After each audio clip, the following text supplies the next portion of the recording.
Hello everyone and I hope you all are doing well. तो आज हम study करेंगे chapter I have a dream, जो language wise बच्चों के लिए थोड़ा कॉम्प्लिकेटेड है, उसका आंसर कंबाइंड आंसर, ताकि ये आपको रेफरेंस टू द कॉन्टेक्स्ट में भी काम आए लैंग्वेज और आंसर में तो काम आएगी ही। So I have tried to combine these 3 questions. So first is comment on the language and style of King's speech. Second है describe the condition of Negroes as outlined by King Jr. in his speech I Have a Dream. और third question है what is American Dream and how does King relate his dream to the American Dream. So the title of the chapter is I Have a Dream, written by Martin Luther King Jr. This is very important chapter. तो इसका reference to the context, इसका chapter line to line for grammatical do as directed part, और reference to the context के लिए ये आना ही चाहिए। So first of all look at the answer. So I have a dream by Martin Luther King junior, this you have to learn. The lesson I Have a Dream is written by Martin Luther King Jr., who is a famous personality and leader. So this line is again going to help you in reference to the context. तो I Have a Dream जो है किसने लिखा है? Martin Luther King junior ने ये chapter लिखा है, जो कि बहुत ही प्रसिद्ध व्यक्ति हैं और एक नेता भी हैं। This lesson is a part of a speech delivered bye. तो स्पीच के लिए हमेशा डिलीवर वर्ड ही यूज़ होता है, स्पीच कोई देता नहीं है, बोलता। इसके लिए डिलीवरी इंग्लिश में यूज़ होगा। हम ये नहीं कहते ही गेव अ स्पीच, वो गलत हो जाएगा। So he delivered a speech. So it's part of a speech delivered by Martin Luther King junior. It is based on the emancipation proclamation. तो इसके भी स्पेलिंग गड़बड़ नहीं करने हैं, just follow the sound eman, e man, c pay pay, shun tion, emancipation, proclamation, pro clay clamation, emancipation proclamation। emancipation का मतलब freedom और proclamation का मतलब है आज़ादी। sorry emancipation is freedom and proclamation is announcement. So announcement of freedom, declaration of freedom, emancipation proclamation, signed by Abraham Lincoln. तो किस पे बेस्ड है ये? अब्राहम लिंकन, जो अमेरिका के काफ़ी मशहूर प्रेसिडेंट रहे हैं, और सबने इनके बारे में सुना होगा कि ही वॉज द वन जो एक ब्लैक प्रेसिडेंट थे, फर्स्ट ब्लैक प्रेसिडेंट, और ये कोयले से लिखते होते थे, स्ट्रीट लाइट में पढ़ते थे, और वहाँ से कहाँ तक पहुँचे ये।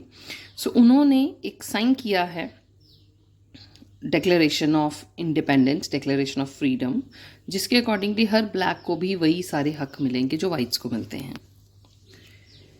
सो यहाँ पे मैंने पॉइंट्स में डिवाइड किया है। What ever is important, what ever is asked in the paper, आप उसको हाईलाइट कर सकते हैं। So this speech was delivered on 28 अगस्त 1963। तो ये स्पीच कब डिलीवर की गई थी?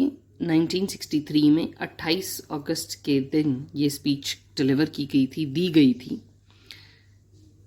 This is very inspiring speech, बड़ी इंस्पायरिंग, प्रेरणा देने वाली ये स्पीच है।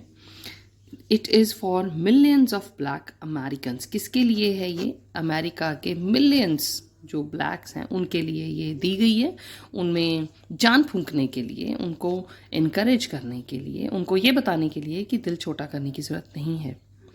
And it's language has a universal appeal. तो इसकी जो भाषा है, जो लैंग्वेज यहाँ पे यूज़ करी है, उसमें यूनिवर्सल अपील है।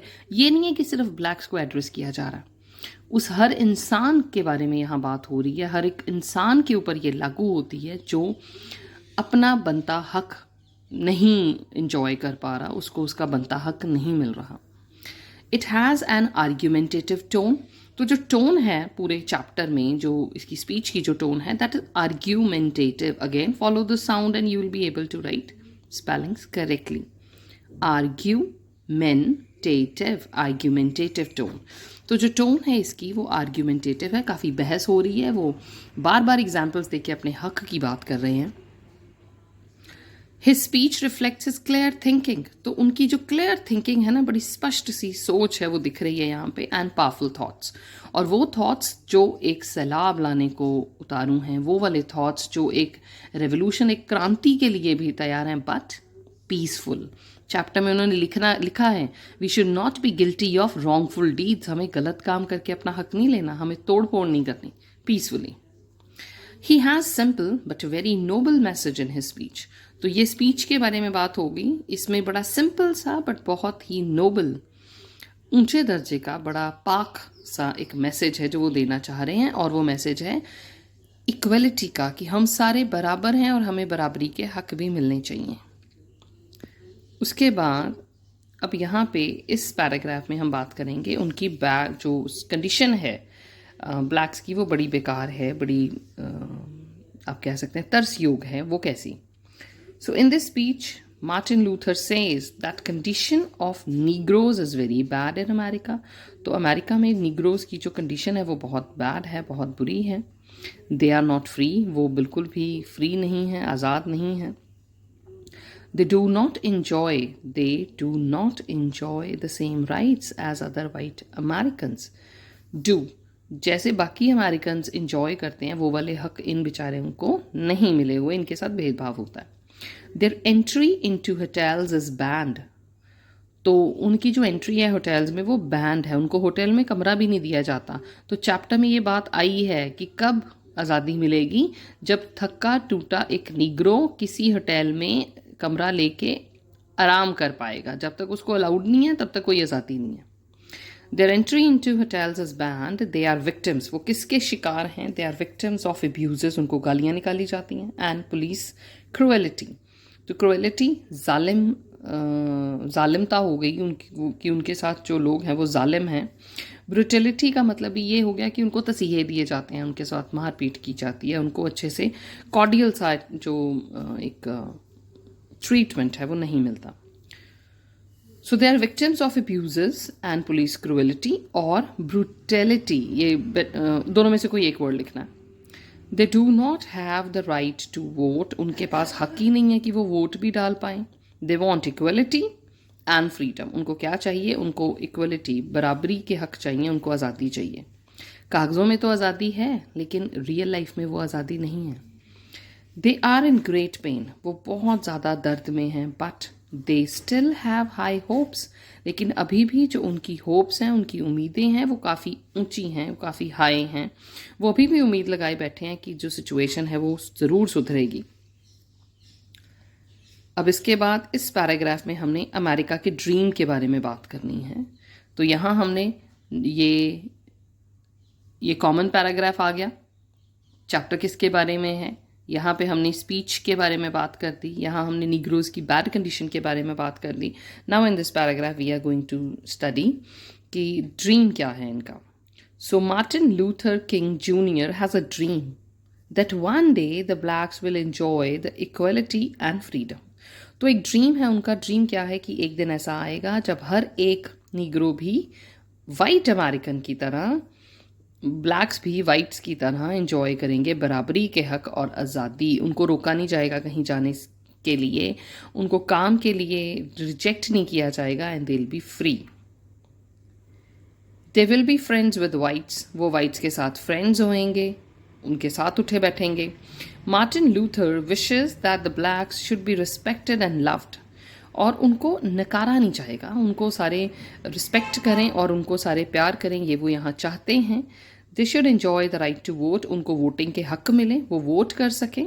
चैप्टर में एक लाइन आई है कि कुछ जगह पे वोटिंग के अधिकार हैं तो किसी ब्लैक को वोट्स में खड़े नहीं होने दिया जाता एज कैंडिडेट, और कई जगह तो वोट का अधिकार भी नहीं है।